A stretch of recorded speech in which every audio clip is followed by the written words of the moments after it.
जय श्री राम। बहुत स्वागत है आपका आपके अपने खास कार्यक्रम मानस ज्योतिष ज्ञान में। मैं हूं आपके साथ आचार्य राज मिश्रा।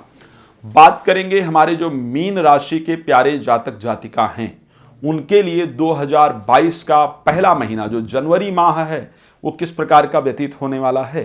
सबसे पहले नववर्ष की बहुत सारी हार्दिक शुभकामनाएं। परमात्मा आपके जीवन को सुख समृद्धियों से परिपूर्ण रखें, आपको प्रत्येक खुशी प्राप्त हो जिसको आप चाहते हैं या चाहती हैं, जिसके आप हकदार हैं। ये मेरी परमात्मा से आपके लिए प्रार्थना है। चलिए हम आपको जानकारी दें उससे पहले निवेदन भी कर लें, चैनल को सब्सक्राइब, वीडियो को लाइक शेयर करना और कमेंट करना बिल्कुल ना भूलें। तो आपके राशि स्वामी का गोचर द्वादश भाव में रहेगा। आप जानते हैं कुंभ राशि के अंतर्गत गोचर करने वाले हैं। सूर्य और शुक्र का जो गोचर है वो आपके 10th हाउस के अंतर्गत रहेगा। शनि बुध एकादश भाव में गोचर करेंगे, मंगल केतु 9th हाउस के अंतर्गत गोचर करेंगे और राहु का गोचर आपके 3rd हाउस के अंतर्गत रहने वाला है। अब क्या परिस्थिति रहेगी स्वास्थ्य की दृष्टि से? जिस प्रकार का समय आपका अभी तक चलता हुआ आ रहा था उसी प्रकार रहेगा। स्वास्थ्य में किसी भी प्रकार का जो बदलाव है वो होता हुआ नहीं दिख रहा है। उसी प्रकार अगर हम बात करें कार्य क्षेत्र को लेकर के, क्योंकि दशम भाव में सूर्य गोचर कर रहे हैं, दशम भाव के स्वामी 12th हाउस के अंतर्गत गोचर कर रहे हैं, सूर्य 6th हाउस के स्वामी हैं और उसके साथ शुक्र 3rd हाउस के स्वामी हैं, शुक्र 8th हाउस के स्वामी हैं। दोनों ग्रह कहने को अच्छे ग्रह हैं जो दशम भाव में गोचर कर रहे हैं, लेकिन सच्चाई ये है कि दोनों ग्रह ऐसे ऐसे भावों से संबंधित हैं जो अच्छे नहीं कहे जा सकते हैं। 6ठा भाव कार्य क्षेत्र में शत्रुओं की वृद्धि को सूचित करता है।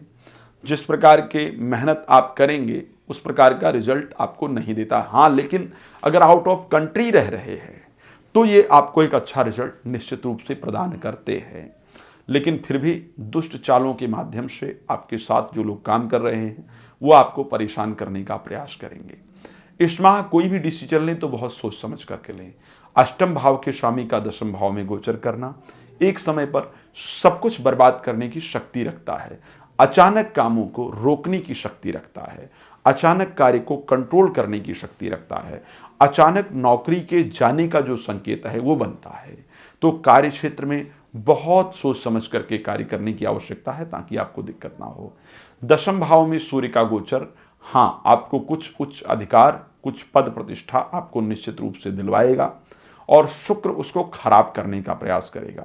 तो जब पद प्रतिष्ठा या उच्च अधिकार मिले तो बड़ी सावधानी के साथ उसका पालन करें जिससे कि आपको दिक्कतों का सामना जीवन के अंतर्गत नहीं करना पड़े।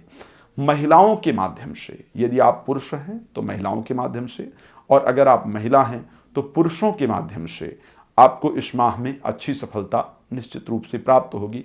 उनके सहयोग से आपको जीवन में आगे बढ़ने का जो मौका है वो अच्छी तरीके से प्राप्त होता हुआ नजर आ रहा है। एजुकेशन को लेकर के अगर इस माह की हम बात करें, बहुत अच्छी परिस्थितियां नहीं दिख रही हैं, लेकिन फिर भी ठीक ठाक परिस्थिति रहेगी। बहुत खराब भी कंडीशन एजुकेशन को लेकर के नहीं नजर आ रहा है। संतान को लेकर के भी शुभ समाचार का जो संयोग है वो इस माह बनता हुआ नहीं दिख रहा है। संतान को लेकर की परिस्थितियां बहुत अच्छी नहीं हैं, लेकिन हाँ, प्रॉपर्टी खरीदना चाहते हैं, वाहन खरीदना चाहते हैं तो उसके लिए एक अच्छा रिजल्ट आपका बनता हुआ दिख रहा है।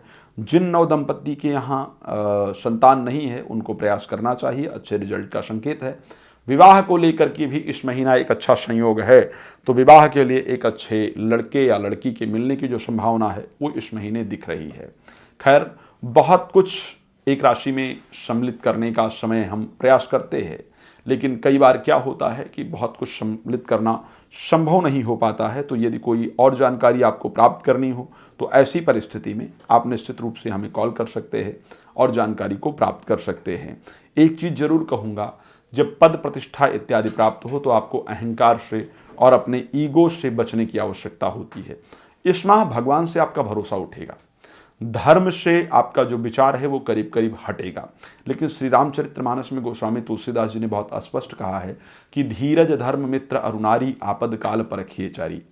धर्म की पहचान जब आप मुश्किल समय में हो, अच्छे समय में तो सभी लोग भगवान भगवान करते हैं, लेकिन जैसे ही हमारे काम बिगड़ने शुरू होते हैं हम पूजा करना बंद कर देते हैं। हमको लगता है कुछ भगवान भगवान नहीं है, मेरे मार्क्स अच्छे नहीं आए, मेरा ये अच्छे नहीं हुआ, मेरा वो अच्छा नहीं हुआ, तो हम भगवान को बिल्कुल छोड़ देते हैं।